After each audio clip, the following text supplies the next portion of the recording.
Well, hello. Check out what we have here. You may have seen on the channel that I've talked about this '03 Buick Park Avenue Ultra a few times and about how it was a modified car and returned to stock and blah, blah, blah, all that mess, right? Well, I happened to come across a Facebook marketplace post and found another 2003 Park Avenue Ultra. This one is rotted out underneath. The rear subframe rotted out. A lot of the floor pan is gone in it. But it's a low mile car. It's only 116,000 miles on it. Same thing, supercharged. It's the Ultra. Pretty much same car as the black one, but it's all stock. Stock everything, right? So plan here is, instead of rebuilding that old transmission and everything that came out of the black one and messing with all that and still having a partially, modified car, this car is going to be returned 100% to factory stock original with parts from this. And here it is, the '03 Ultra that I bought for parts. This thing, first outward appearances, actually looks pretty decent. The factory wheels are gone. The lady that I got it from, older lady, she seemed to take good care of it. There's a lot of receipts in the glove box for a whole bunch of stuff, including these wheels and tires. She did not have the factory wheels anymore. They had some issues with leaking, and so she had them resealed several times and never able to get it, so she bought these. There's a receipt in the glove box, just about $1,300 for the wheels and tires from Discount Tire at 113,000 miles. So these only have 3,000 miles on them, and I don't know if you'll be able to see it here, but I mean, they're still like new. So pretty good there. I'm happy with that. I don't know what I'll do with them yet. Maybe nothing, maybe just sell them, but either way, I have them. Interior in this thing will clean up, but I gotta tell you, yeah, Grandma's hotboxing in this thing. It smells bad. Cigarettes and weed, I tell you what, Grandma had a fun time. So we're just gonna keep that closed. I don't want that smell getting into my garage too much. Let's see here. Yeah, you can see no real rust issues or anything on it you can see from here. But what happened is, she was actually told by someone that her back tire was kicking out sideways, and you can see right there, that back tire, it's kicked pretty good. So I'm going to try to get the camera up underneath here and see if you can see it or not. I don't know if we'll be able to with the lighting in here, but it's not going to be able to show you very well. It's rotted. It's bad. So I will have no issue tearing this thing down, parting it out, and just getting rid of it. My plan, I don't want to keep this thing around for a long time. I still have the Oldsmobiles outside. Those are my #1 priority.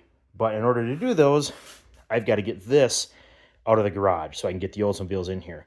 So what we're going to do here, my plan is, here she is. She's dirty, but runs good. I drove it up on the trailer, so should be a good one. Basically, I am just going to drop this whole entire drivetrain right out the bottom.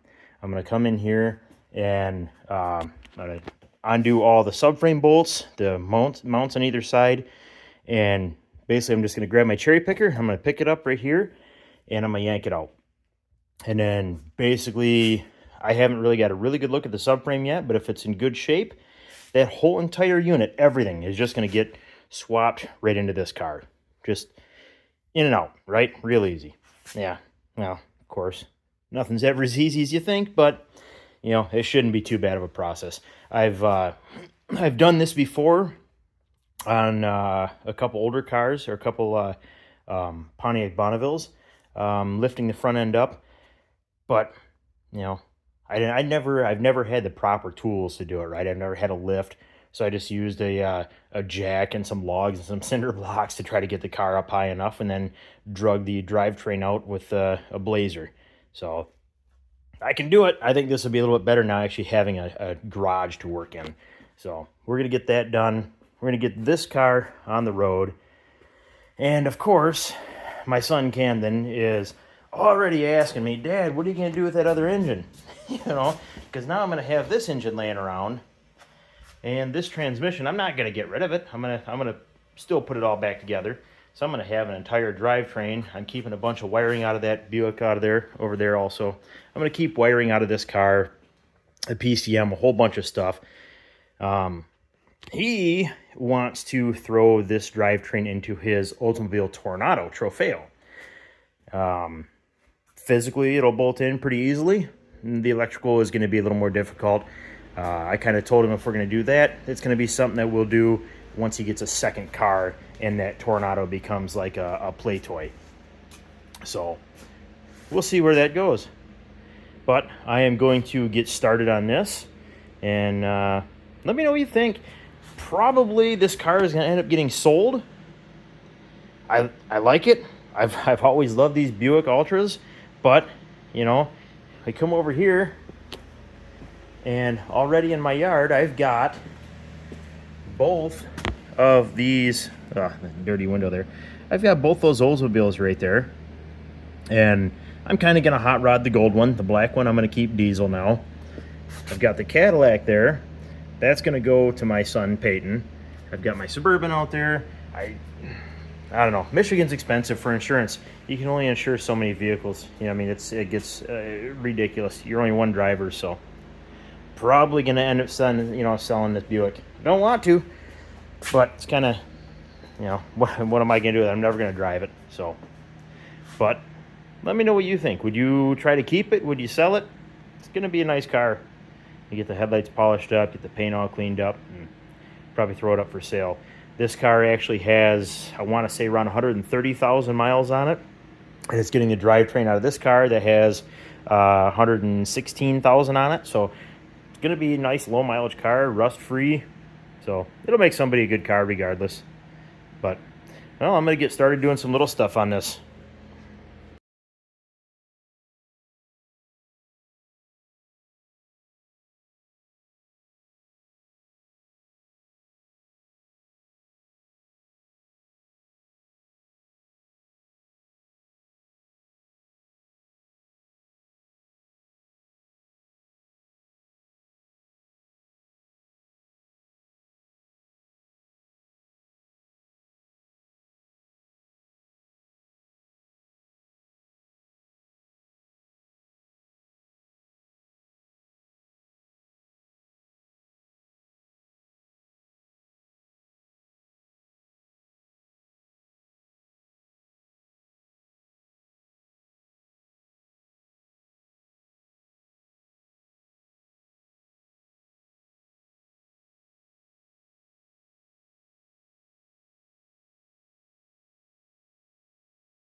And there it is. Engine out. Done. Now, the plan was to use this subframe and just do a direct drop out and pop into this car. I don't know for 100% sure if that's going to be the plan yet. This one looks like it may have some rust issues down in here. The bolts are pretty bad. Looks like some of the holes are kind of thin. So I don't know for sure what I'm going to do yet. I may just end up taking the drivetrain off this subframe and just dropping the drivetrain onto that subframe. Now, with that said, I want to give you guys a look under this car. Now, a disclaimer here, I am not climbing under the car. That's super, super dangerous, super, super dumb. It is held up just by one hydraulic cylinder and that chain there. Don't be climbing under cars like this. Very, very stupid. So I'm just going to put my hand under here and kind of show you guys how bad this thing is. I mean, look at that. It is terrible. I mean, we have holes rotted through the rockers and the floor pan. And this is, you know, the front here. So that's some of the bad stuff. Yeah, I got this here. Now, the real bad stuff, we're going to go in the back. Let's see if I can get a good video of this here for you. So yeah, you can see just how rotted out it is back here. And look at that. I mean, I can take and put my hands right up in there. That's bad. That's no good. You don't want to be driving around like that. So same thing back here. It is all completely rotted out, gone. The passenger side over there is even worse. So we'll go take a quick look over there.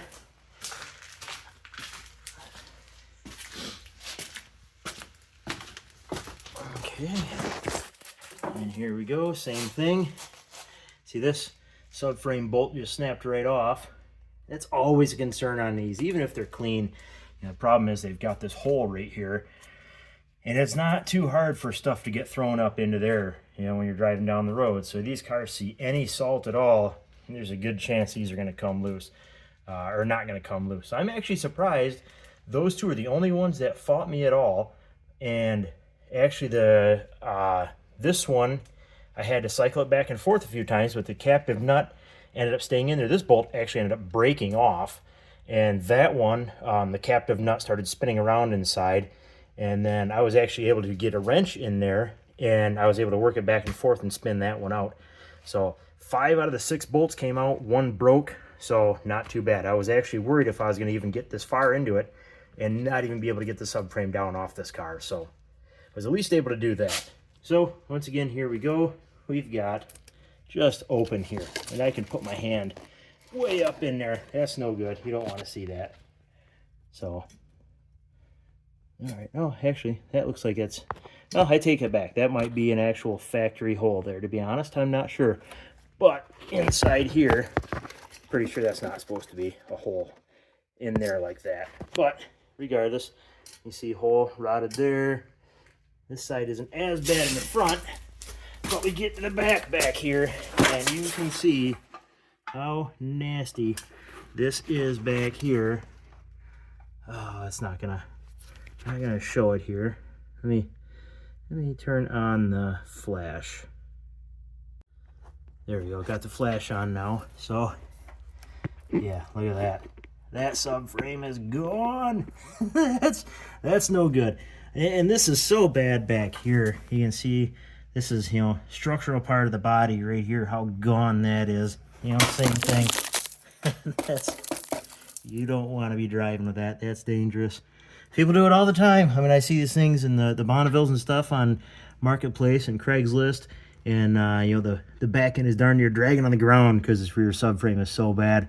And they're driving them, you know, super dangerous. I mean, I understand people got to do what they got to do sometimes, but, you know, do yourself a favor.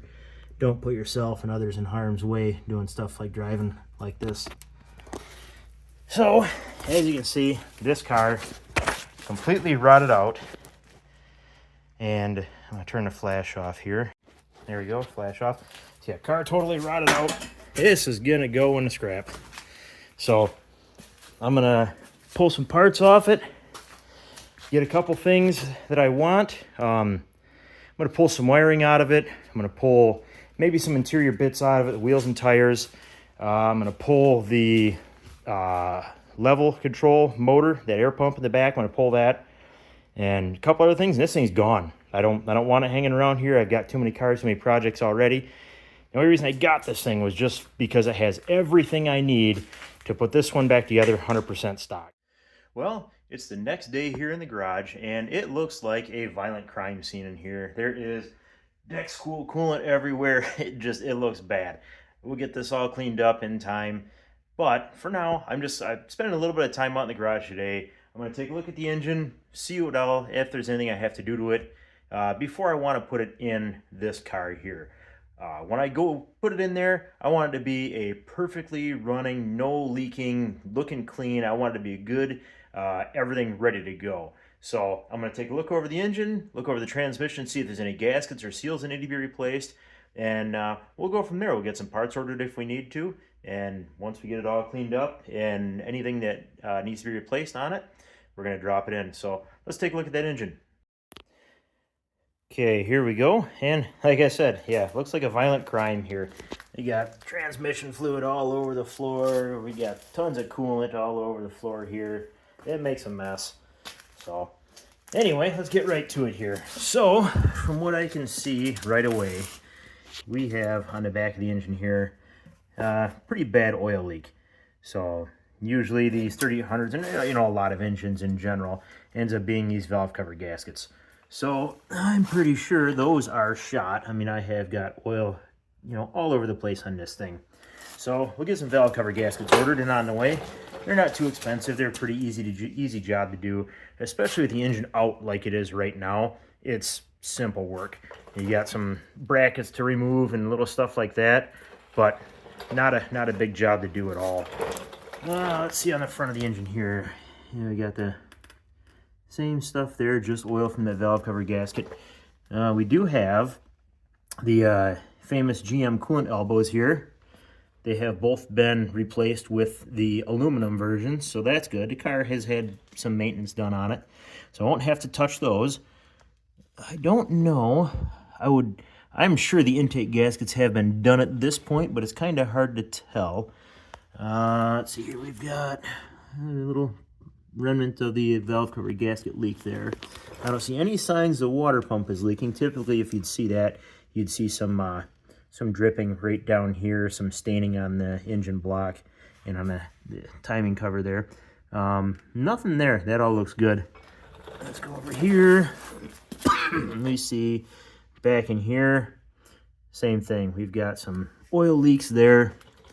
That one could be from that valley gasket right here. Those are a pain quite a bit. Kind of hard to see with the shadow there. But those can be a pain. Let's see here. Oh yeah, definitely got some oil leaking on the front of this thing.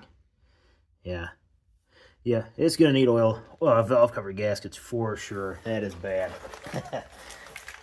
These 3800s are known for valve cover leaks.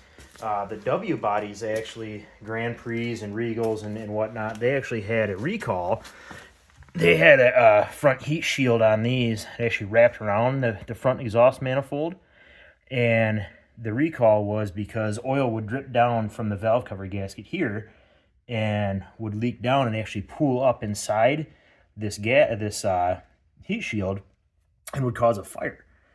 So they actually had to fix that. So let's see here.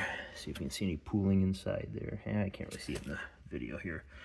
But yeah, this thing is absolutely caked in oil. So I might actually even get this thing on a trailer and get it out and pressure wash it or pull it outside or something if we get a decent day in the next week or so, which is supposed to be very, very cold for a bit. So I don't think that's going to happen, but we'll see. Yeah, it's down the side here.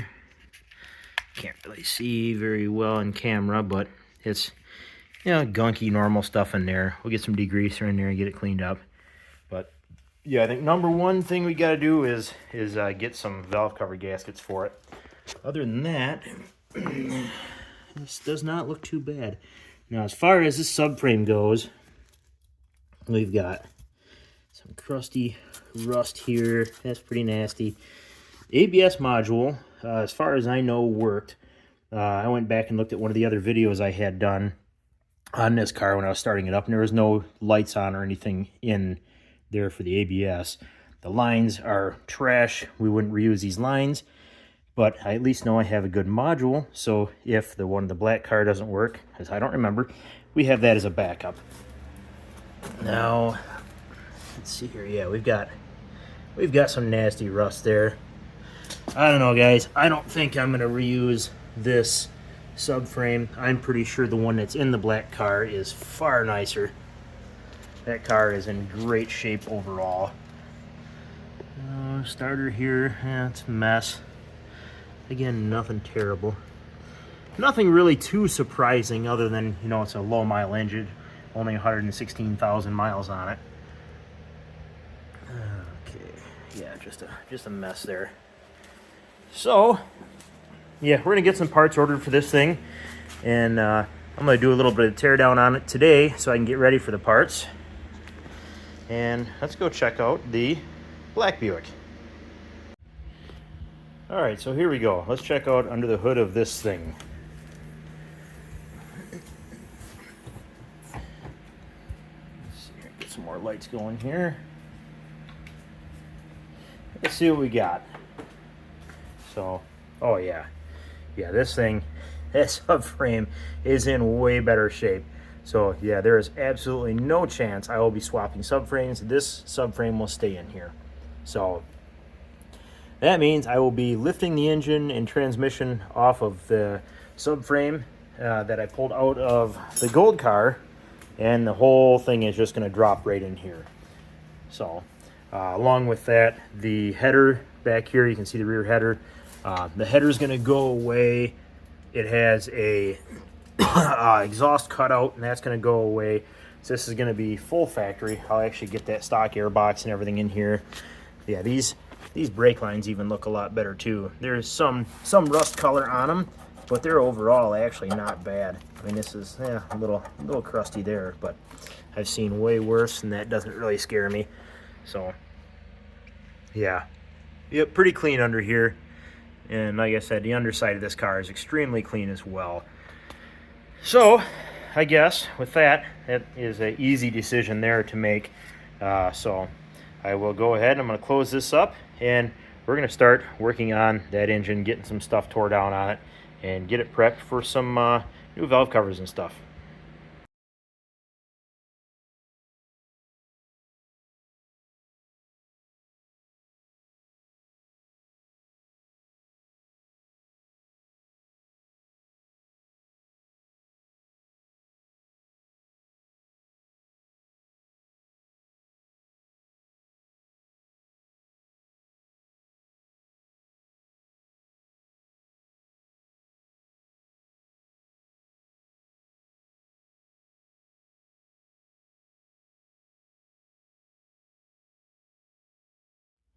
All right, well, I've got the wiring harness off the engine. I pulled off the alternator bracket and cooling hose assembly. I've got the AC compressor off, and I've got a little bit better view now and some access so I can get the valve covers off the front and the back and get some new valve cover gaskets in there. And then once I get in there, actually I might see right now, let's see if I can get in here at all and look at these intake gaskets. See if maybe they've been replaced. Sometimes you can see they do make aluminum framed gaskets for these. Yeah, that one is definitely plastic. You can see there. It's plastic. Who knows if it's been replaced? There's a good chance it has, but I don't know for sure. You know, I hate selling a car with, you know, potential problems down the road. So I think I am probably going to just go ahead and order some aluminum frame intake gaskets for this and just be done with it and not worry about it, because I know when I sell a car, I don't want to have people come back at me and say, you know, you sold me an unreliable piece of crap. So everybody knows these 3800s are bulletproof. This thing has had some work done to it as far as maintenance goes with, like you saw earlier, the coolant elbows are aluminum now, whereas the factory ones are plastic. And they, you know, they dry rot over time, or, you know, the heat cycle makes them brittle and they just blow out. So I've got good coolant elbows. I know it's been maintained as far as that goes, but I'm going to go ahead and I'm going to order up some intake gaskets and some valve cover gaskets and just get that done out of the way. Make sure that this thing is not going to be a problem down the road for the next owner. What else do we got here? Yeah, so we can see a little bit better now in here, see the story. It's nasty, you know, typical. I see these all the time like this. This is no surprise. So same thing here. This will all get cleaned up. Down here, all the same story, just oil everywhere. So nothing concerning, all just normal 3800 stuff. Now, the one issue that I do have that kind of stinks is I broke this vacuum line right here. So this T right here under the supercharger, this is known for having cracks in it. And if you get cracks in that or any of these vacuum lines, it will mess these engines up. They are very sensitive to vacuum leaks. So if your engine starts running rough and messing up on you, that's something to keep an eye out for. Now, I ended up breaking the plastic brake line right here. So I don't know how I'm going to go about that yet. I doubt this is available new, so I may have to try to find some plastic brake line, or vacuum line. I think I said brake line a few times here. Probably sound a little bit dumb, but you know what I mean, this vacuum line here. So gonna get that fixed, and other than that, we'll just make sure this thing, like I've said a few times now, we'll make sure it's good to go and looks nice and clean. Make sure it looks like 116,000 miles. Because right now, it doesn't, but it will. So I'm going to leave off on that for now, and I'm going to work on getting this mess cleaned up a little bit before I go in. So you guys have a good night. Bye.